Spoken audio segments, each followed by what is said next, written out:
இன்னைக்கு ஆரம்பிக்குது திருவிழா. திருவிழாக்கெல்லாம் ஏற்பாடு பண்ணுங்க.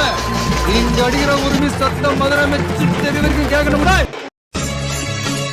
உலகமெல்லாம் படைச்சவளே ஓம் சக்தி தாயே ஈஸ்வரியே அம்மா தாயே அம்பிகையே உள்ளமெல்லாம் நிலச்சவளே ஓங்கார பொருளே உமையவளே அம்மா தாயே பார்வதியே ஊருக்கொரு பேர் உனக்கு அந்த பேருக்குள்ள பொருள் இருக்கு வீதிக்கொரு வேம்புனக்கு நீ வீட்டிருக்க நிழல் இருக்கு உன்னை நம்பும் ஏழைக்கெல்லாம் சோதனை வரலாம் உன்னிடத்தில் வந்தவர்க்கு வேதனை தரலாம் ஊருக்குள் நடக்கும் உண்மைகள் எல்லாம் உனக்கு தெரியாதா தாயே பொய்யும் புரட்டும்